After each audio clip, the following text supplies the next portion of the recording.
Good morning student. आज हम Hindi grammar में चैप्टर फर्स्ट पढ़ेंगे। हमारी भाषा की भाषा वो क्या होती है, किसे कहते हैं भाषा। तो भाषा के बारे में हम जानकारी प्राप्त करेंगे। अब चित्र दे रखे हैं, इन चित्रों में देखिए नेताजी भाषण देते हुए, दादाजी पत्र लिखते हुए, बच्चे इशारा करते हुए।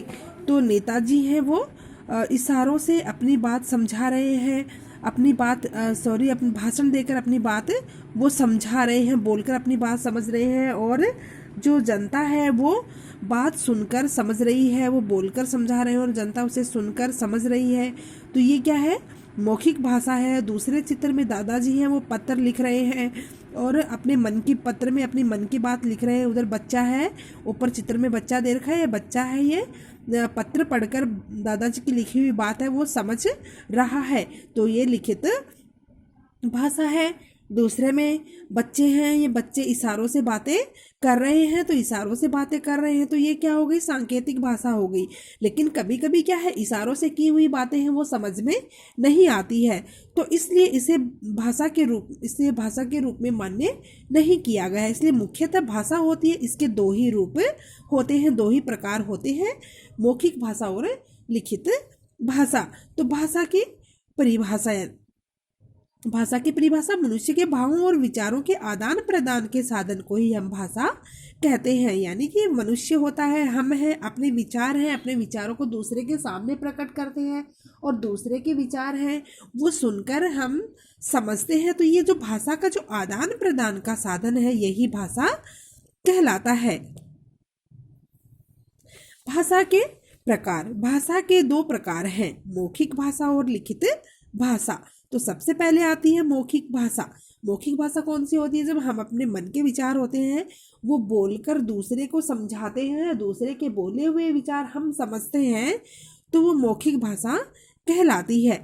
जब हम अपनी बात बोलकर दूसरे को समझाते हैं तथा दूसरे की बात सुनकर समझते हैं, तो इसे मौखिक भाषा कहते हैं। इसका प्रयोग हमारे दैनिक जीवन में सर्वाधिक होता है। यानी कि मौखिक भाषा इसका प्रयोग हम दैनिक में दिन में और पूरे दिन, यानी कि हम दिन में पता नहीं कितनी बार बोलते हैं, तो इसलिए रोज हर दिन में बहुत बार जो भाषा बोली जाती है, सबसे ज़्यादा जिस भाषा का प्रयोग किया जाता है वो मौखिक भाषा होती है। अब चित्र में दो बच्चे हैं, ये आपस में क्रिकेट के विषय में बातें कर रहे हैं, दोनों मित्र हैं।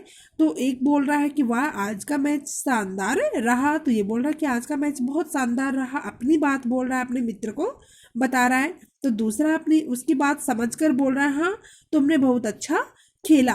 तो ये एक दूसरे बातें करके एक दूसरे के विचार है वो समझ रहे हैं, बोल रहे हैं, तो ये मौखिक भाषा कहलाती है। नेक्स्ट आती है लिखित भाषा।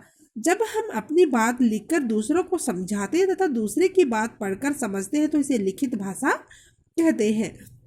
यानी कि भाषा अपनी बात होती है, हम उसको लिखते हैं, लिखकर दूसरों को समझाते हैं, दूसरे उसे पढ़कर समझते हैं। तो लिखने वाली भाषा, बोलने वाली भाषा होती है वो मौखिक होती है, और जिस भाषा को हम लिखते हैं वो लिखित भाषा होती है। लिखित भाषा व्याकरण के नियमों में बंधी हुई होती है। लिखित भाषा है वो व्याकरण के नियमों में बंधी हुई होती है। माँ पत्र लिख रही है, बेटा पत्र पढ़कर समझ रहा है। यानी कि हम जो भाषा लिखते हैं उसे हमें शुद्ध ही लिखना पड़ता है। भाषा के विविध रूप, भाषा के अन्य बहुत सारे रूप होते हैं। तो राजभाषा, भाषा को कितने रूप दिए गए, राजभाषा, राष्ट्रभाषा और बोली। तो राजभाषा कौन सी है, भारतीय संविधान में जो भारत की जो हिंदी है उसको भारत की राजभाषा अर्थात सरकारी कामकाज की भाषा घोषित किया गया है। 14 सितंबर 1949 को संविधान ने हिंदी भाषा को भारत की राजभाषा के रूप में स्वीकार किया था। तो इसलिए हर वर्ष 14 सितंबर को हिंदी दिवस के रूप में मनाया जाता है। नेक्स्ट आती है राष्ट्रभाषा। तो राष्ट्रभाषा कौन सी होती है, राष्ट्रभाषा वो होती है जिस देश में सबसे अधिक जो भाषा बोली जाती है और उसको समझा जाता है, तो वो राष्ट्रभाषा कहलाती है। देश में सबसे अधिक लोगों द्वारा बोली तथा समझे जाने वाली भाषा को राष्ट्रभाषा कहते हैं। भारत जैसे विशाल देश में जहाँ अनेक भाषाओं और बोलियों वाले लोग रहते हैं, हिंदी ही एक ऐसी भाषा जिसे सबसे अधिक लोग बोलते हैं और समझते हैं, इसलिए हिंदी को ही भारत वर्ष की राष्ट्रभाषा माना गया है। नेक्स्ट आता है बोली। तो बोली क्या होती है, भाषा का जो क्षेत्रीय रूप होता है उसको बोली कहते हैं, यानी क्षेत्रीय रूप, यानी गांव में, ग्रामीण क्षेत्रों में, हर राज्य में अलग अलग भाषा बोली जाती है, और वही क्या है, वही भाषा है वो बोली कहलाती है, यानी सीमित क्षेत्रों में बोली जाती है। तो हमारे देश में बहुत तरह की बोलियां बोली जाती हैं। हर क्षेत्र में, हर सीमित क्षेत्र में अलग अलग भाषाएं बोली जाती हैं, जैसे भोजपुरी, हरियाणवी, राजस्थानी, गढ़वाली आदि भाषाएं बोली जाती है। और जैसे मैथिली भाषा है, उसमें तो साहित्य लिखे जा सकते हैं, और लेकिन राजस्थानी, हरियाणवी भाषा, इनमें साहित्य नहीं लिखे जा सकते। जब इनको लिखा जाता है तो ये हिंदी की तरह ही लिखी जाती है। लिपि, भाषा लिखने की विधि को लिपि कहते हैं, या भाषा को लिखने का जो ढंग होता है उसको लिपि कहते हैं। अन्य भारतीय भाषाएं, उनकी लिपियां भारत में, यानी बहुत तरह की भाषाएं बोली जाती हैं, और उनकी सबकी लिपियां हैं वो भी अलग अलग होती हैं। बंगाली, असम की असमिया, केरल की मलयालम, गुजरात की गुजराती, पंजाब की पंजाबी, महाराष्ट्र की मराठी। तो ये सब क्या है, अलग अलग बोलियां हैं। तो लिपियाँ, अब लिपि कौन कौन सी होती हैं, भाषाएं कौन कौन सी, लिपि कौन सी है, वो हम यहाँ पे देखेंगे। हिंदी भाषा की लिपि देवनागरी है, और हिंदी भाषा उसकी लिपि देवनागरी है। जो देवनागरी लिपि है वो हमेशा बाईं से दाईं ओर लिखी जाती है, जैसे ये बाईं से दाईं ओर लिखी हुई है, ये देवनागरी लिपि में लिखी हुई है। अंग्रेजी भाषा है, अंग्रेजी भाषा की लिपि है वो रोमन है, तो रोमन भाषा वो भी देवनागरी की तरह बाईं से दाईं ओर लिखी जाती है। लेकिन उर्दू भाषा है, उसकी लिपि फारसी है, और वो कैसे लिखी जाती है, वो हमेशा दाईं से बाईं ओर लिखी जाती है। तो हम हिंदी लिखते हैं उसको तो इधर से इस तरफ लिखते हैं, लेकिन उर्दू है वो इस तरफ से और इधर लिखी जाती है।